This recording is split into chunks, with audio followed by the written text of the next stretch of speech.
Kanye West. Oh man. This is gonna be delicious. I can tell you that much. Oh, Big one. Oh, drop it. And there you go. Excuse me, where's my plate? You don't get a plate. Why not? It doesn't matter. My plate matters. Hey, all plates matter. Oh, yeah, of course they do. I'm just saying, where's my plate? Are you saying your plate matters more than mine? Yeah, my plate matters too. Okay, but you all have your plates and I don't have mine. So what's the problem with what I'm saying? And you know what? I didn't get the right drink either. I asked for a cup of just ice. You gave me just air.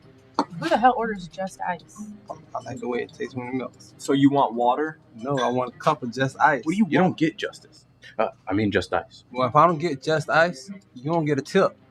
No just ice, no tip. No just ice, no tip.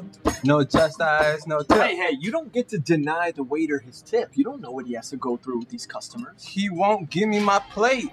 Man, you don't understand the poor man's situation and his side of the story. Everyone saw him deny me my plate in just ice. I didn't see that. I didn't see that either. Wow.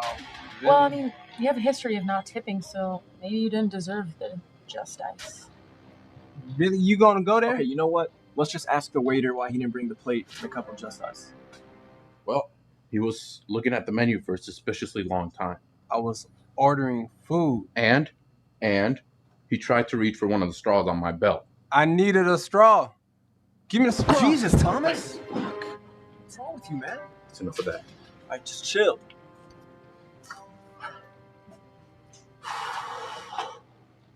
Can I get you guys anything else? No just ice, no tip.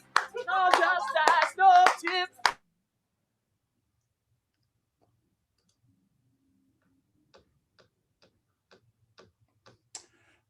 Hello and welcome. I'm Gary Spencer, Vice Chair of the State Bar Seeking Equal Justice and Addressing Racism and Racial Bias Committee, and I want to thank you for joining us. As part of our program, we are having courageous conversations where the participants may not agree on the issues, but where an airing can take place. Tonight's conversation is around Black Lives Matter and Blue Lives Matter. Now, we know that those terms are not equivalent, and I'm sure that will be covered tonight as well. I'd like to introduce you to our esteemed panel. Our moderator is attorney Thomas Cuffey.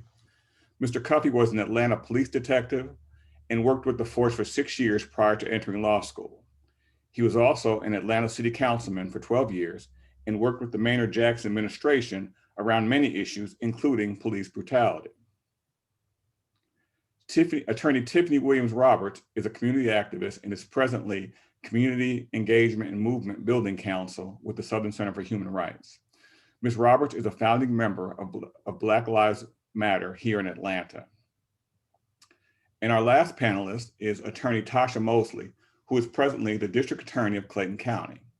She is the first and only African American to serve as both Solicitor General and District Attorney. In fact, she is the first person to serve in both those capacities. She has received numerous community awards because of her work with the bar, prosecuting organizations, and other organizations. So before I turn this program over to Attorney Cuffey, please know that you can place questions in the chat box and we will try to answer them in real time or turn them over to the panelists. Attorney Cuffey, the floor is yours. Hello, and thank you, Gary. Welcome to all of our listening audience.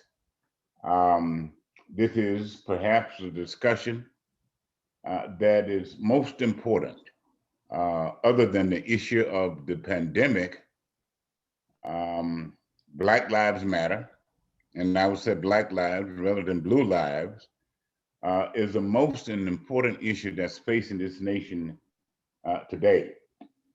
How does the banter Blue Lives Matter affect this inquiry?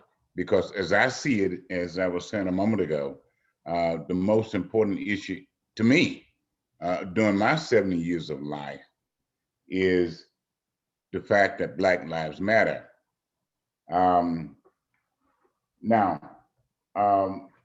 Today, the two panelists members and myself will share with you our opinions on those most relevant topics. Ms. Tasha Mosley, as was just indicated by Gary, many of you may know, is a former prosecutor and judge. She has been appointed by Governor Kemp as Clayton County's district attorney with a lot of responsibility. The other panelist is none other than Tiffany Roberts. She is a civil rights and criminal defense lawyer in Atlanta. Tiffany is a leader in Just Georgia, and she's very well connected with the NAACP. Now, as one who is at the forefront of Georgia, of Just Georgia, and the Georgian NAACP, she and colleagues recently called for the de-escalation of Atlanta authorities' response to the protests against racial injustice. Hopefully we can encourage her to tell us more about her demands. Now, I think you are already aware of the fact that most interesting discussion, a concept that is spearheaded by the Georgia Legal Services Corporation, and I think under the guise of the State Bar of Georgia. Now, some questions I would like to direct, the first question I would like to direct to our distinguished attorney. And that question, the first question is, what is your understanding of the concept that Black Lives Matter? What does that concept mean to you? Which attorney? Is that one for me or for DA Mosley? Tiffany, I'm assuming for you. Okay. All right. So first, just thank you all for having me here. It's always a pleasure to have conversations with my colleagues about important issues. When I think about sort of the way that Black Lives Matter as a phrase has framed the public debate over state-sanctioned violence, I'm reminded that whether you call it a motto or a slogan, and we know that it's an organization, that much of what this cause champions was already championed by people like Ida B. Wells. So the fight against state-sanctioned violence and state violence, especially as it pertains to Black people, is one that I don't think we have ever been without as Black folks in this country. And so it is very plain, it's a very plain statement stating or asserting the humanity of Black people, especially those who were brought here as enslaved Africans, that what enabled us to be enslaved and what enables mass incarceration is the proposition that we are not fully human, that somehow Black people carry with them a pathology that means that we are not entitled to the same liberties as our white counterparts. And so it's very simple. It's not only regarding law enforcement. When we look at the way that issues like the pandemic have been handled, when we look at the funding in our schools, that assertion stands. Even my daughter's children's chapel, the entire month of January was I Matter and Black Lives Matter. And so it is simply asserting the humanity of Black people in this country with a hope that embracing our humanity means that we are no longer treated like second-class citizens here.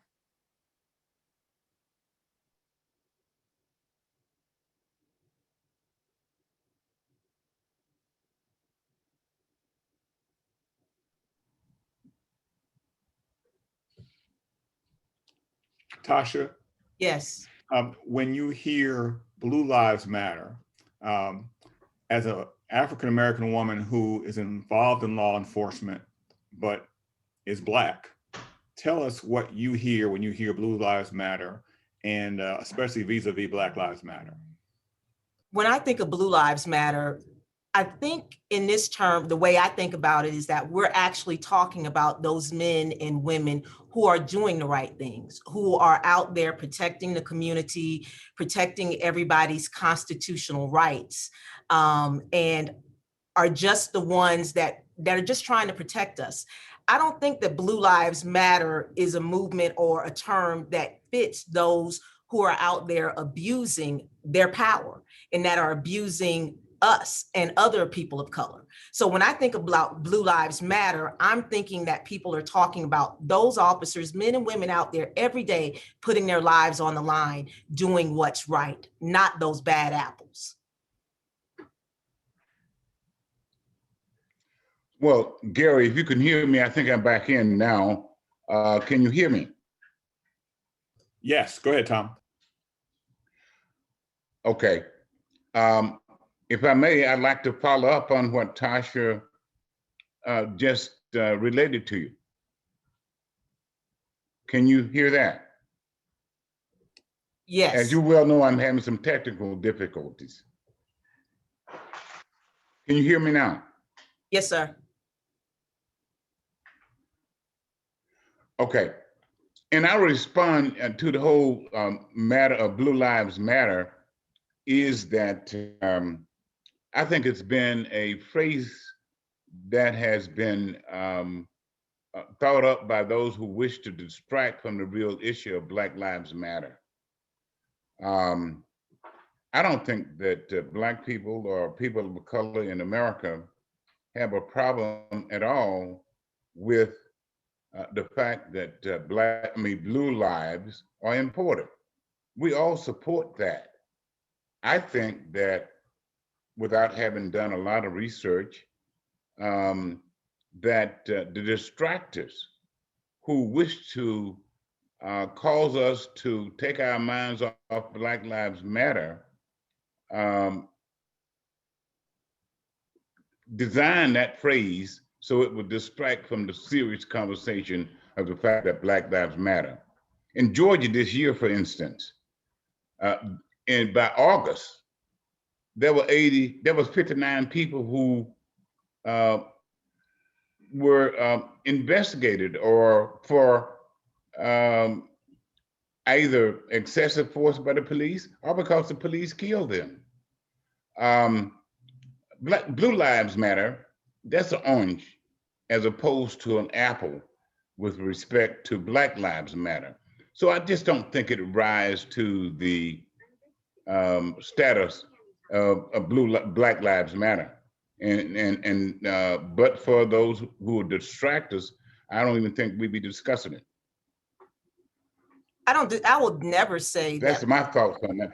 Yeah, I don't disagree with you on that. I mean, as a Black woman, and I mean, foremost, I'm Black every day from the minute and point in time I was born.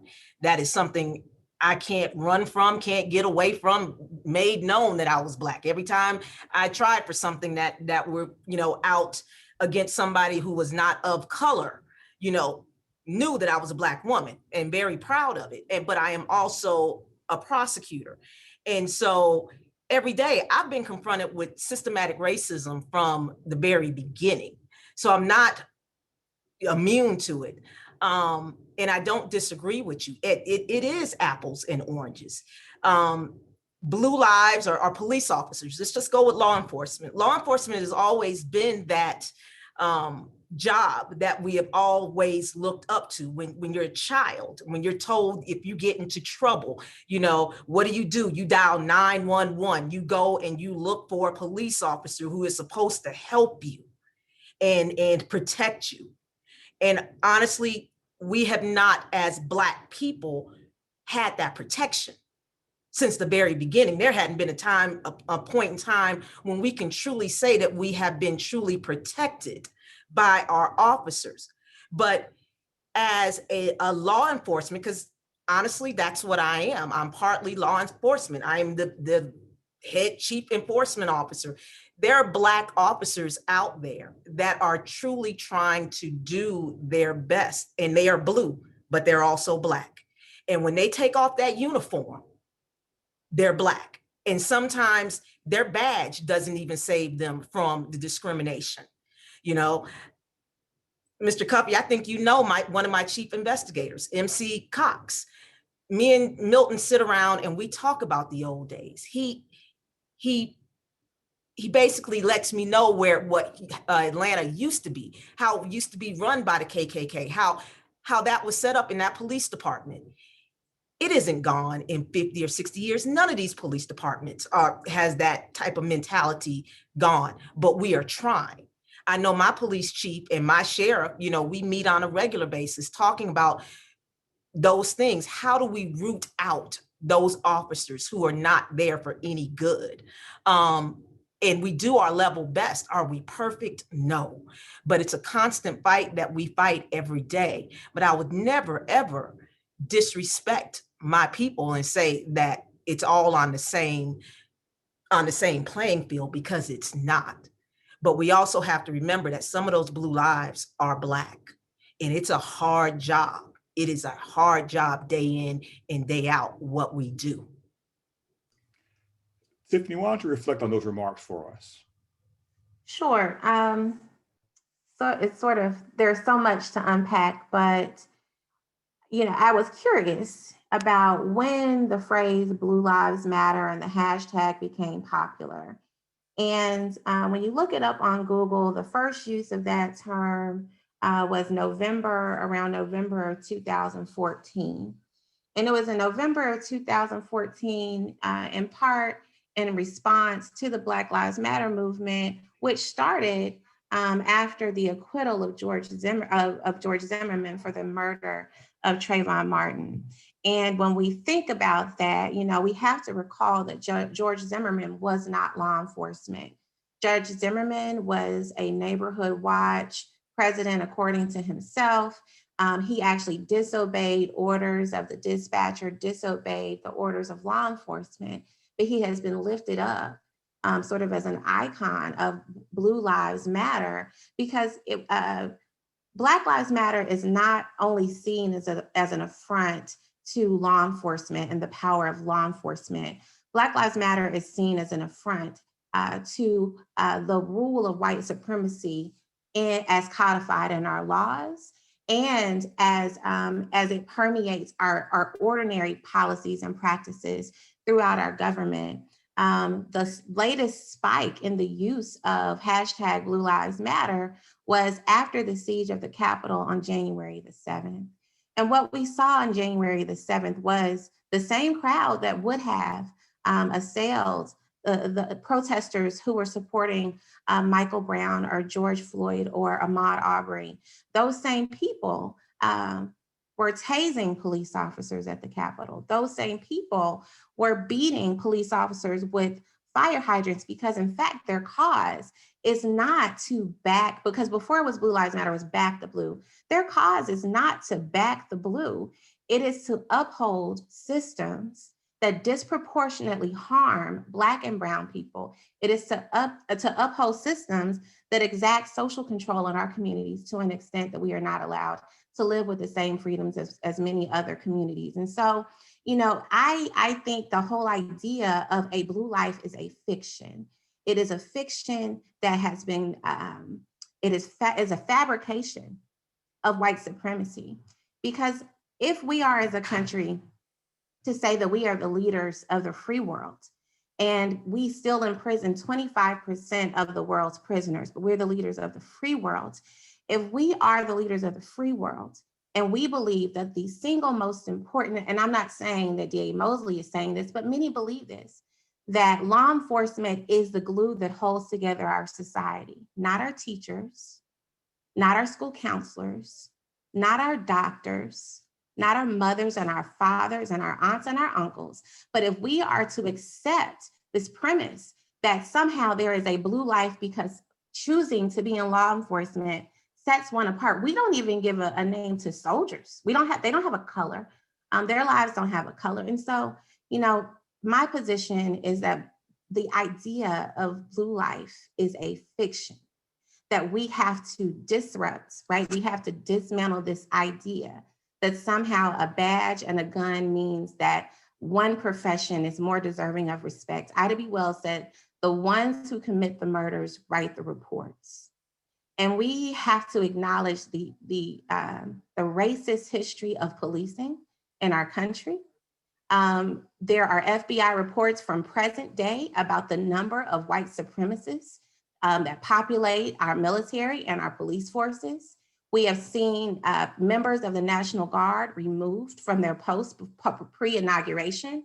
We have seen members of the Capitol Police to be disciplined and dismissed because of the way that they aided and abetted the people who broke into the Capitol, who were assisted by people who stripped certain offices of panic buttons, pulled out the panic buttons from offices of our Congress peoples, plan to murder and maim our representatives. And so I think that, we have to confront the history of our country. And in so doing, we then do not lift up personalities and individuals when we are discussing something like Black Lives Matter, because Black Lives Matter is not attacking individual police officers. The objective is to dismantle systems that disproportionately harm Black people, namely those that uphold state violence and mass incarceration.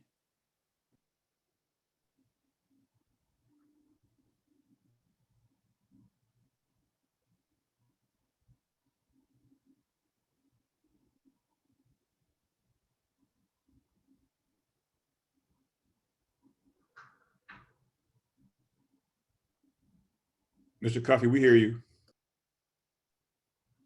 You can hear me now? Yes. Well, I think,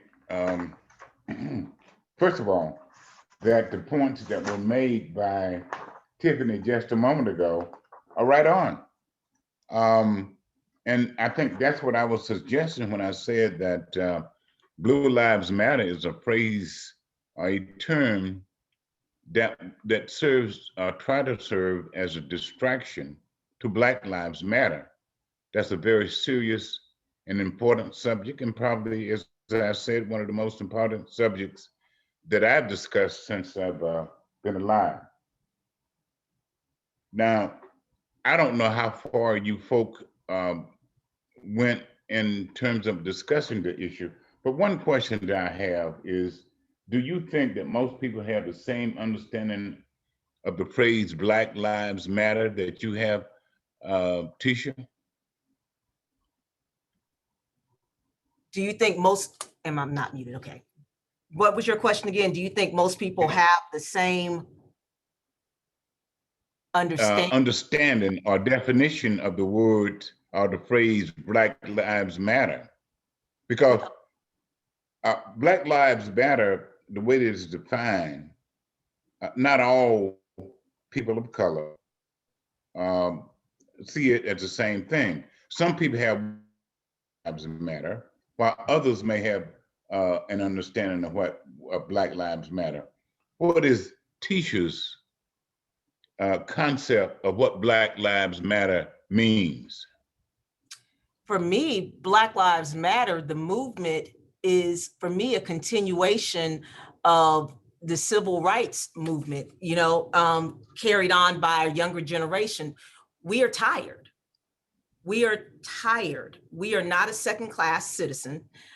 We have been here. We have helped build this country to where it is. And we have leaders that are competent leaders, but we are still looked down upon because the color of our skin. And so for me, that's what Black Lives Matter means. It's uplifting. It's saying no more. We are here. You're not going to stomp on us. You're not going to disrespect us. You're going to give us what we have earned. We're not taking anything. We have earned what? The respect that we are demanding. We have earned the right to sit at these tables that you're still trying to prevent us from sitting at. That for me is what Black Lives Matter movement means to me. And also stop killing us. Stop killing us and stop justifying saying, doing harm to us.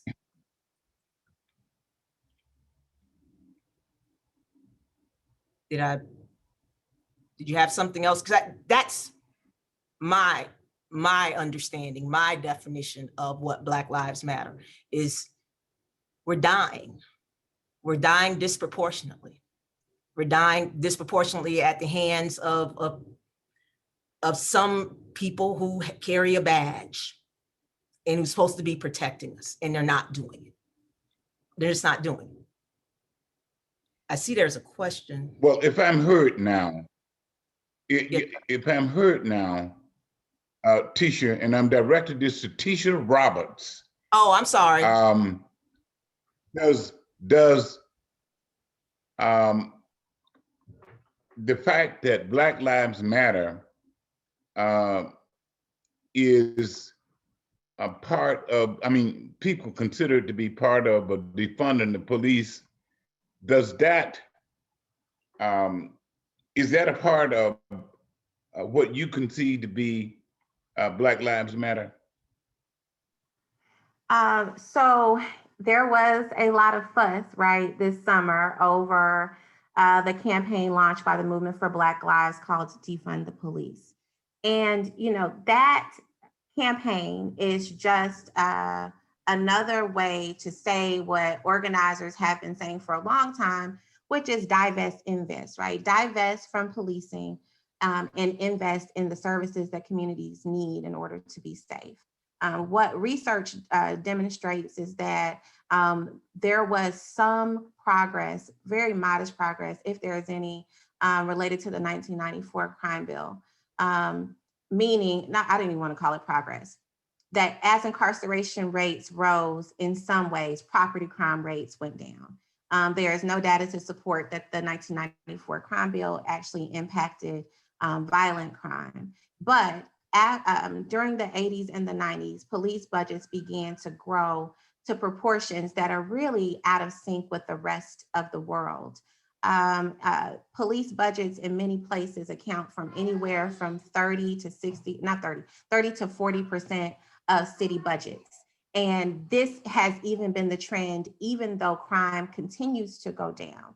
So as incarceration rates skyrocket, crime continues to go down. And so as we look at these police budgets, for example, the city of Atlanta's police budget is somewhere around $248 million a year. And that's 30% of the city budget. And so Defund the Police is a campaign of Movement for Black Lives, of which Black Lives Matter is a part, but it is not new work. It is work that people have been doing for decades because they've defunded our schools, defunded our infrastructure. There was no campaign saying that this would happen, but austerity measures have defunded public health. And so this is something to say, can we recover some of those dollars and pour them into communities in ways that actually do promote wellness and safety? Okay, well, you know, directly, Tiffany, you know, my question is, what are the 4 or 5 main points that you'd like to tell me about what Black Lives Matter means?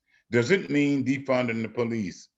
You know, does it mean, let's say, supporting LGBT issues? So people, in my opinion, are having difficulties because of all of the planks that the founders of Black Lives Matter indicated that it was supporting. So I'm asking you, do you see that as a problem? Do you think everybody just believes the platform that has been talked about for Black Lives Matter is the one that's the most relevant? Well, so yes, Black Lives Matter is not an organization specifically focused only on state-sanctioned violence. If you visit the website, you can look at the Movement for Black Lives platform, which, like the Black Panther Party, had many, many different objectives.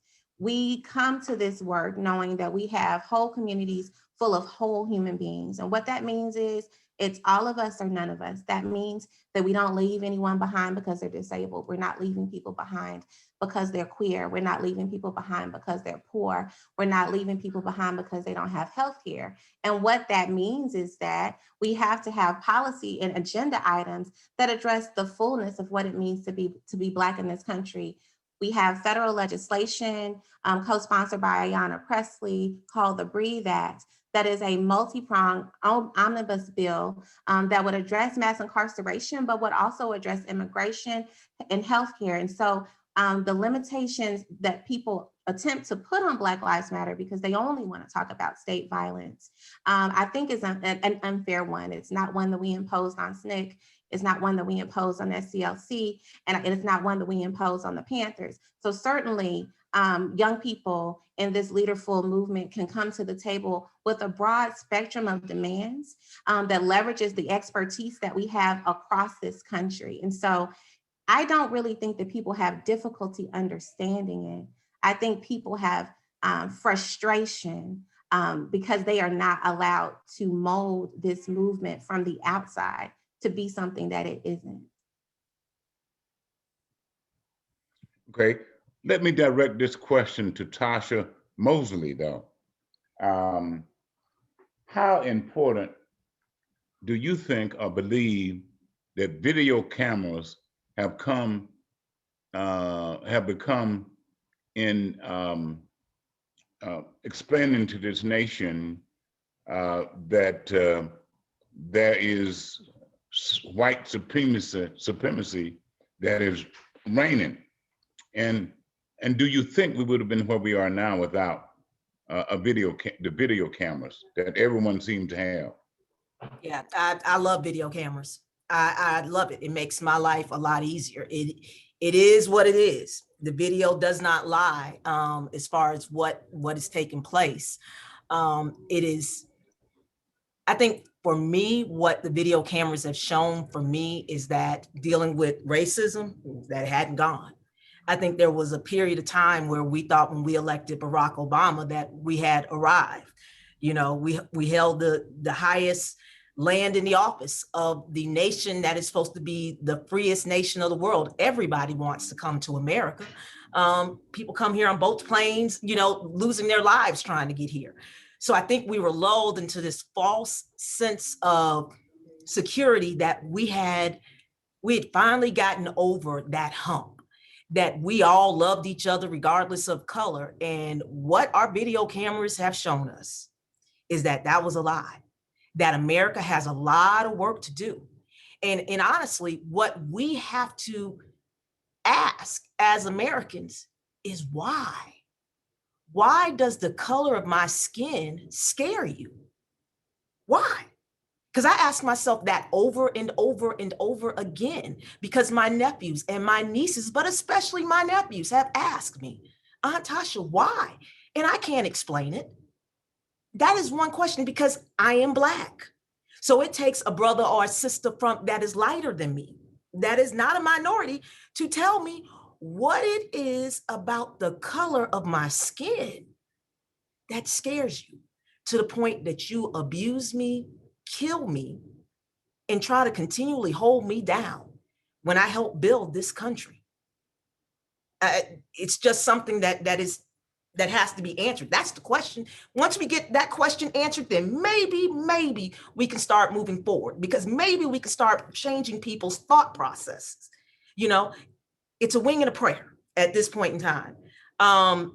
There's a question in the question section. Charles asked me, does our county have an affirmative obligation drilled home in their training? This is dealing with our officers, and stated in their written policies to stop a fellow officer from using excessive force against a citizen or a suspect, even if that officer is senior in rank, and then to report that excessive use of force to their superiors. If not, should that be the case? If I may answer this, Charles, it's there. But the biggest problem that we have found in this, I think it goes across the board to most law enforcement, it's that snitches get stitches phrase. Those guys, it's hard to get them to tell on a superior or even their fellow officer out there on the road. These guys see what's wrong. That's one reason why I love cameras, because especially the body cams. I like the ones that can't be turned off when they click on, when the blue lights click on, because they can't be turned off and nor can the sound. And that's when you get to hear. A lot of times they forget that they're being recorded, and you can hear the hatred in their voice, even if you can't see their face. But they don't. It's that we are a brotherhood, and it's Black, white, Hispanic. It's that brotherhood. And that's a hard brotherhood to crack, when you're sitting there saying, I need to know what happened. Tell me the truth. Because what I'm seeing, some of this is, I'm not getting a whole picture. I'm maybe getting 75%. Tell me the 25% that I'm not seeing, that's not on this video camera. Tell me the truth. Don't cover up.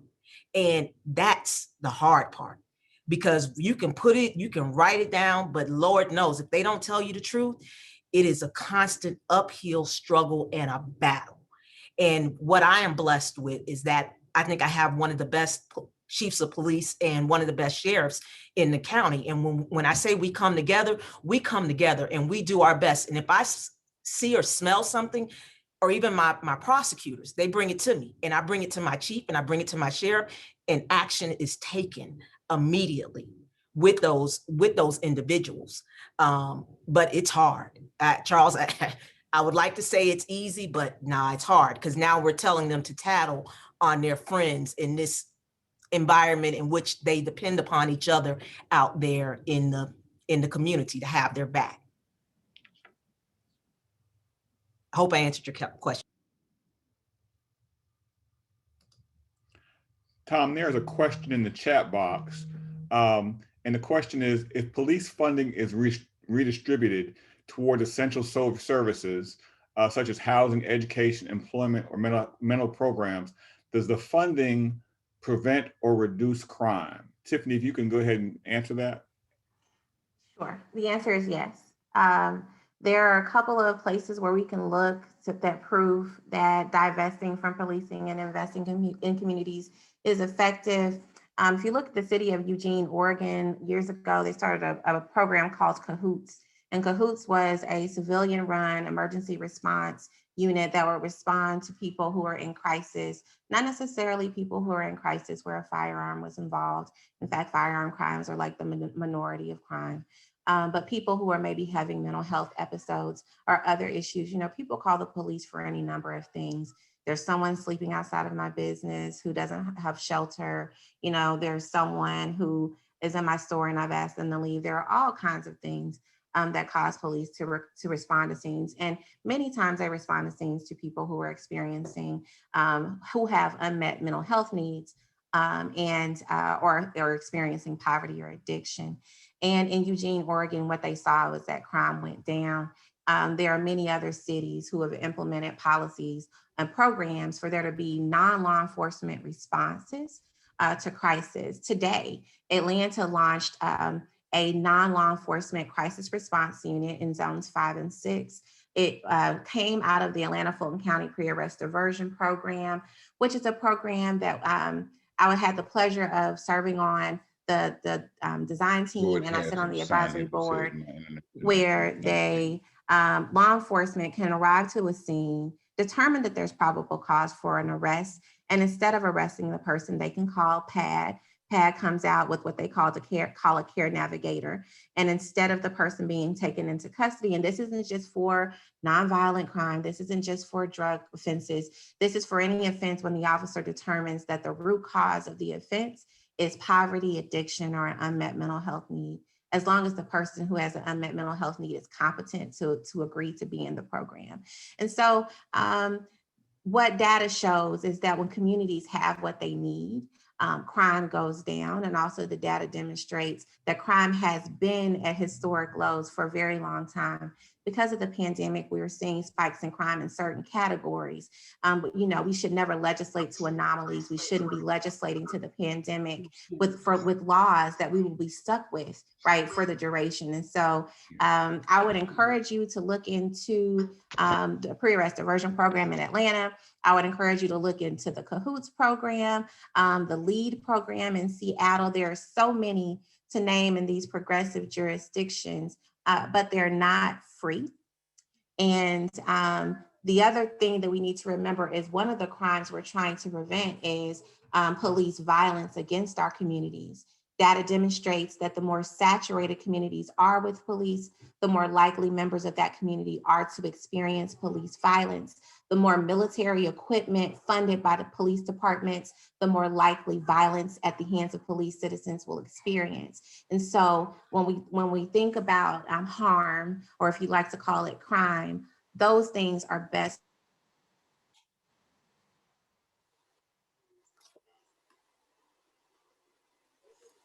Figuring out what some of the root causes of harm are, and then addressing it that way, especially because the ballooning police budgets have not been connected or tethered to a rise in crime.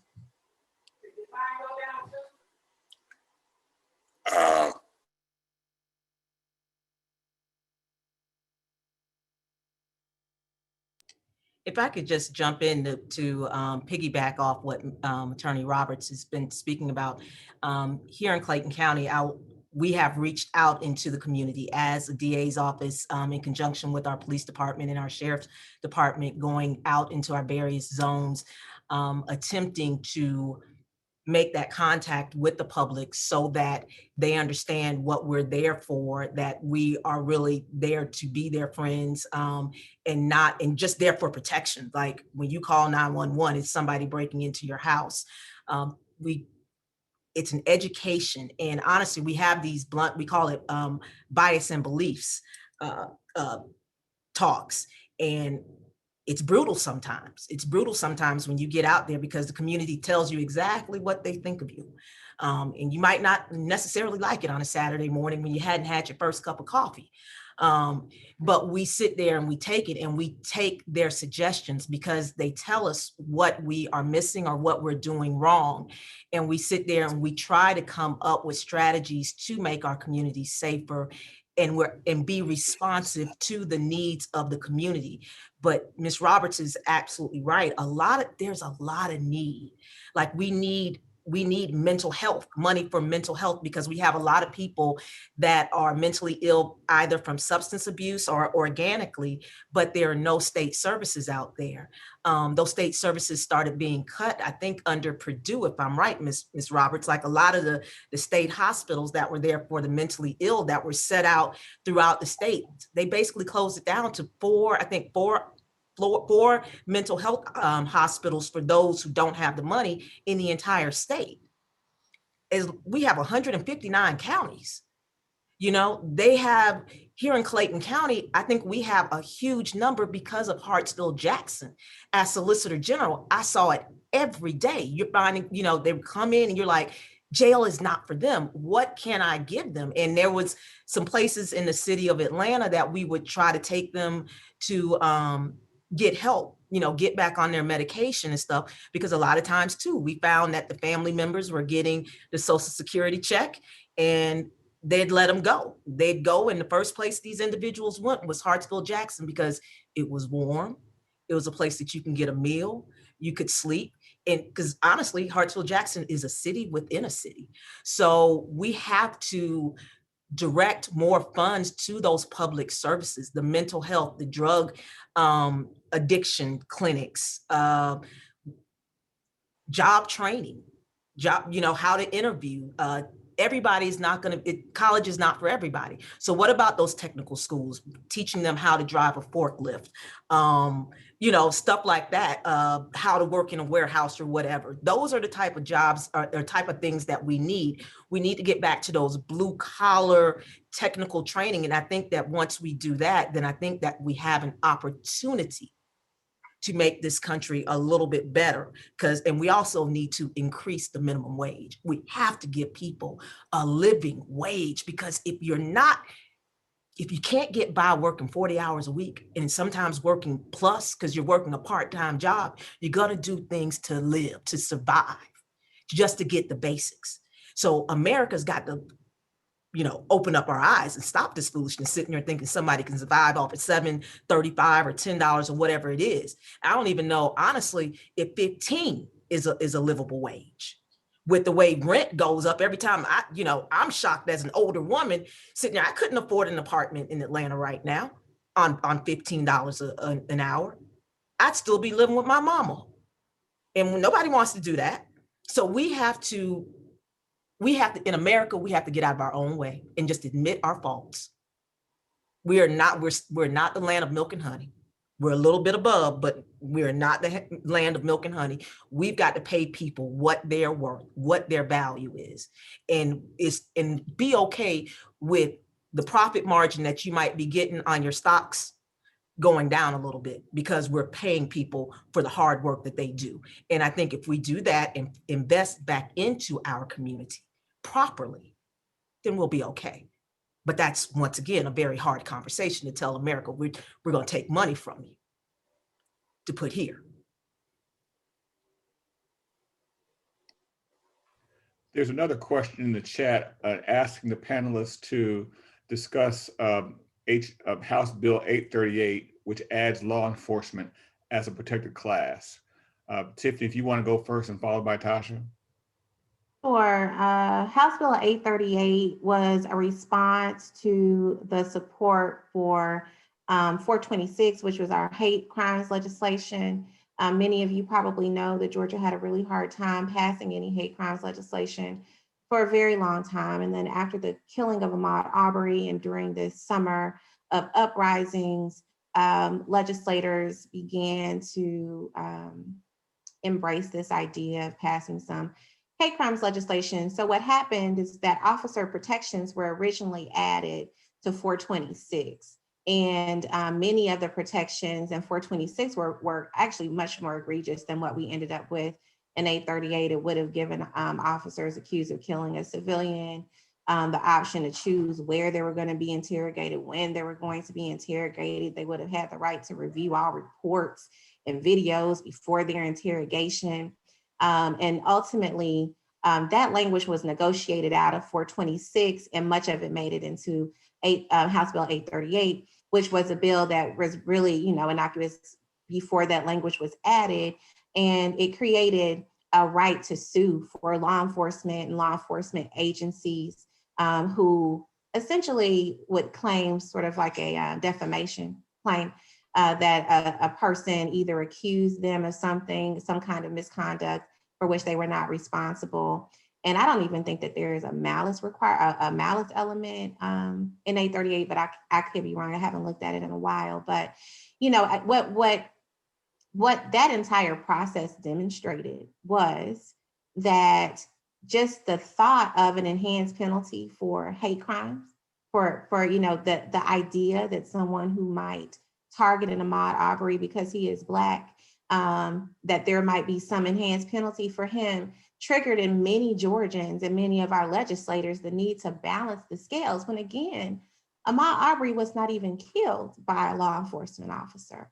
Ahmaud Arbery was killed by civilians, just like Trayvon Martin was. But just like with Trayvon Martin, the backlash, right, against the activism concerning Mr. Arbery comes veiled with this sort of this one-size-fits-all defense of law enforcement. And what comes with that is the demonizing of Black and brown and poor communities, criminalized communities. And so I have not, and DA Mosley would be able to tell you if what the law enforcement maybe has been saying about 838. I haven't seen any lawsuits quite yet since it became law concerning 838, but essentially that's what it does. And you may be able to visit the Southern Center for Human Rights website, that's schr.org, and go to our blog, and there's likely in our legislative update for the end of the 2020 session,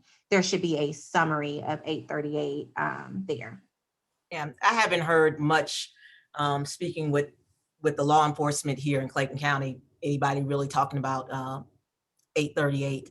Law enforcement have a lot of rights. I mean, just being honest, as a prosecutor, if I'm drawing an indictment, against Ms. Roberts knows she's been arrested, whatever she's been charged with. But what I present to the grand jury, I don't give her a copy of the indictment beforehand, 20 days beforehand. Ms. Roberts doesn't have the right to come into the grand jury and actually testify. Now I have the right to cross-examine, but she doesn't have that right as a normal citizen that has been under an indictment. Law enforcement has that right. It was changed. This is 2021. I'm bad with years, but I think there was a revision in 2013 because back then when an officer was indicted, the law says that you have to give an officer 20 days before you put them before a grand jury. You have to give them a copy of their indictment. They have a right to come into the grand jury and testify with an attorney, but their attorney cannot make any objections. If they need to speak to their attorney, they can go off and speak to their attorney to get any advice. Now, I'm allowed to cross-examine them, but guess what? They can invoke the fifth. They can say what they need to say, invoke the fifth, get up and walk out. I can bring back other evidence against them, rebuttal evidence, but that's what an officer's right. Now, what it was before the current version, what it was back in 2013, they had to get the indictment. They had a right to come in, testify with their attorneys and listen to everything, hear everything, and we didn't have that right to cross-examine, get up and walk out.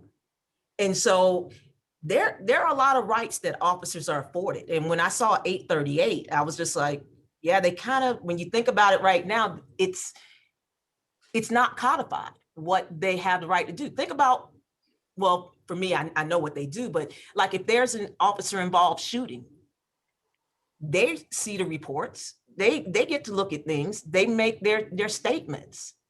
There's usually a 24-hour period in which there's a calm down period, and it's hard for prosecutors when that happens, because if there's an investigation, I still, and I get their statement, I have to pull out all the Garrity issues. All the Garrity issues that I see, I can't use that. If they say anything incriminating to the officer that's investigating them, I can't use that in my investigation. So I have to start all anew, and it's hard. So that's one reason why it takes so long for us to get officers to grand juries, because you have to make sure you've got some independent evidence that didn't come out of that interview when it was an officer involved shooting that you can put before that grand jury, and that same evidence is going to be able to get before a trial jury to hear, because Garrity is a beast.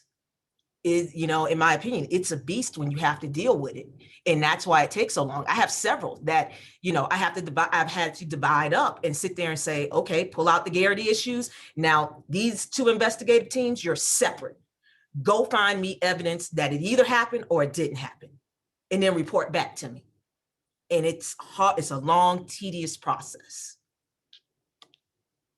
But also, and just a side note, I don't think our hate crime bill has much teeth. It's not very strong at all, in my opinion. But okay, that's for another. There's another question in the chat, and it's from Jiminique Rogers. What practical steps can we take as a society to change the militarization of the police, especially in communities of color? Rerouting funds to social supports is a critical steps, but what can we do with the remaining police force? Take a stab at this one.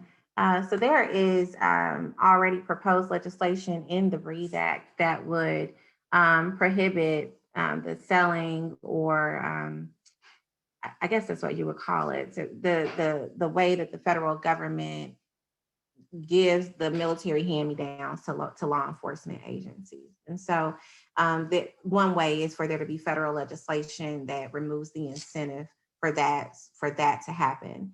And then you can also push your local policymakers to refuse military equipment.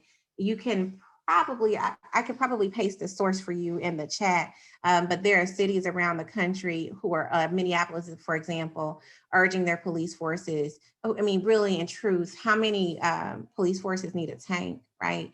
And there's this idea that any public service that places itself at odds with its own community is problematic. When I was helping with the police chief search in the city of Atlanta back in 2009, one question that we asked the candidates was, how do they see the communities that they police? And for me, one of my deal breakers was anyone who said that they were at war with their community. And so militarized police forces often see themselves at war. So I would say legislation on the local level, both in your county commissions and your city councils. And it depends. If you are a strong mayor charter like Atlanta, then you need to talk to the mayor about the practices of the police department. You need to talk to the city about the budget for those things.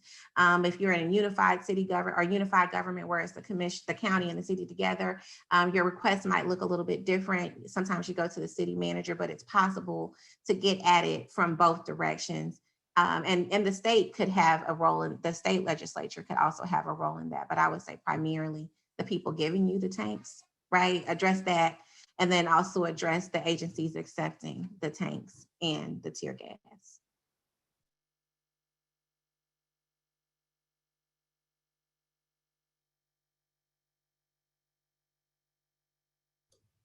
So before we wrap up, is it possible that the question regarding the interweaving of Black Lives Matter, the organization, with Black Lives Matter, the movement, can be minimized or undone? Does that resonate at all to either of you?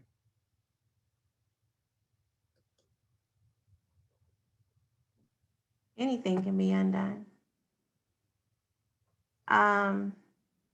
My mother was a community organizer. She did a lot of work around housing. And when I started to organize, she said, I can't believe you're still working on that. We dropped the ball, that there were so many things that her generation believed they had tackled, and they went on to be concerned with working in Fortune 500 companies, running for office, being appointed to positions, and we're a little bit too comfortable. Dr. King even talked about this in his last book length work, Where Do We Go From Here? And in one of his his final interviews, right, media interviews, this idea of believing that you've arrived can be the death knell. And so I think that, I don't believe that revolutionary ideas can be killed, but movement work is hard work. It's work that requires discipline. It's work that requires collective study. It's work that requires compassion and grace for your community. And so I think at any point that we give up on those tenets, at any point when we stop thinking about how we can pass the torch, if we ever stop training new leaders, then certainly we can see our progress sort of dwindle away. It's happened time and time again over the course of our nation's history. So absolutely, the policies and practices can be undone, but the saving grace is that the revolutionary idea cannot be taken away.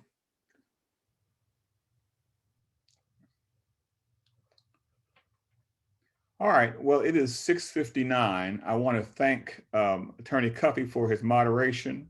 I want to thank our panelists for being a part of this and being so engaged. I certainly want to say thanks to our subcommittee, Gwendolyn Fortson Waring, Carrie Thompson, Victoria Hicks.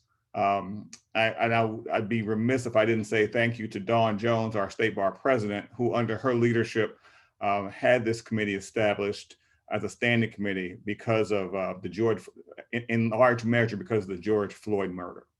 So we look forward to participating in these courageous conversations going forward. We thank you all for participating and showing up this afternoon. Good night.